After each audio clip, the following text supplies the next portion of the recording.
में आ जाओ, कमेंट ले लूँगा, नहीं तो कमेंट नहीं लेने वाला हूँ। अब यही तो बात है।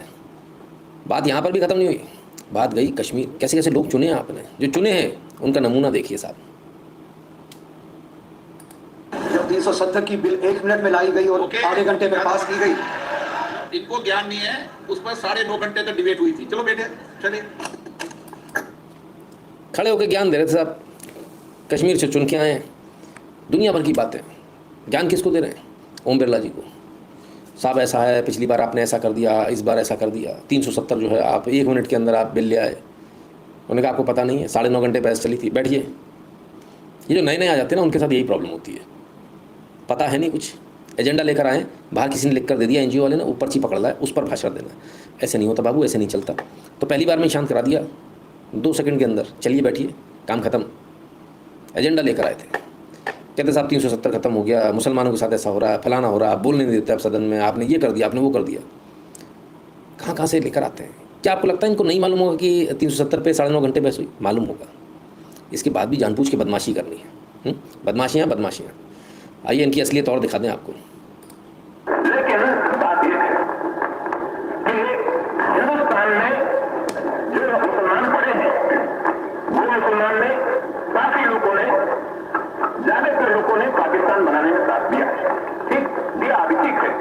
लेकिन अब एक रोज में, एक रात में क्या दिल बदल गया? वो मुझे समझ में नहीं आता कैसा बदल गया कि एकदम से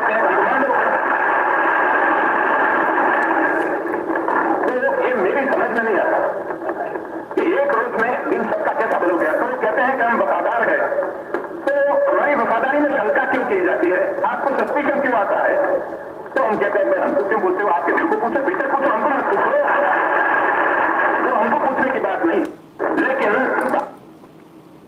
सरदार वल्लभ भाई पटेल, पुराना, बहुत पुराना ऑडियो वीडियो भी है। कहते हैं कि भाई जितने लोग यहाँ हैं वो यहाँ पढ़े हैं, काहे के लिए पढ़े?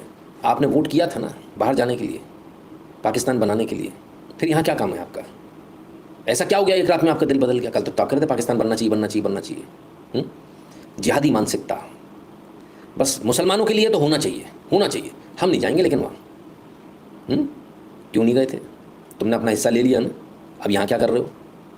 अपना हिस्सा ले लिया तो यहाँ क्या कर रहे हो? वोट किया था ना। मैं तो कहता हूँ सारे वोटिंग पैटर्न निकालने चाहिए उस ज़माने के। निकालो, पता करो एक एक घर से कि किस किस के दादा ने वोट दिया था। उसको पैकिंग करो, उसकी भेज दो उसको कि भाई तुमने वोटिंग करी थी, तुम्हारी वजह से इस देश का इतना नुकसान हुआ, तो इसका भुगतान कुछ तो तुमको करना पड़ेगा, तुमको वहाँ जाके रहना पड़ेगा। खैर, डेमोक्रेसी का जो लोग इतने दिनों से, नहीं, इतिहास भी सही तरह से पता होना चाहिए ना। आपको पता है कि नहीं पता? आपके बच्चों को पता है कि नहीं पता ये वाला इतिहास? बताइए उनको कि क्या हुआ था। डेमोक्रेसी का पाठ पढ़ा रहे थे साहब इतने दिनों से। डेमोक्रेसी डेमोक्रेसी, ये क्या हुआ भाई? डेमोक्रेसी हो गई साहब तमिलनाडु में, हत्या डेमोक्रेसी की। 62 MLA AIADMK के 62 MLA को बचे हुए सत्र के लिए निलंबित कर दिया गया, सस्पेंड कर दिया गया। जो बचा हुआ इंटायर सेशन है 62 और 62 खटाक पूरे। आपने कभी सुना इतने सारे? अब डेमोक्रेसी कहाँ गई? अब डेमोक्रेसी मर गई साहब। अब कोई पूछने को तैयार नहीं। डेमोक्रेसी का भगवान जाने क्या हुआ। हैरान हूँ साहब इन लोगों का दोगलापन देखकर। अचानक से डेमोक्रेसी गायब हो जाती है, अचानक से डेमोक्रेसी आ जाती है। 62 MLA सस्पेंड कर दिया, डेमोक्रेसी का पता नहीं कहाँ गई। कोई बोला? कोई नहीं बोलेगा। असलियत यही है, सब चुप रहेंगे। नवीन जी कहते हैं गाजवा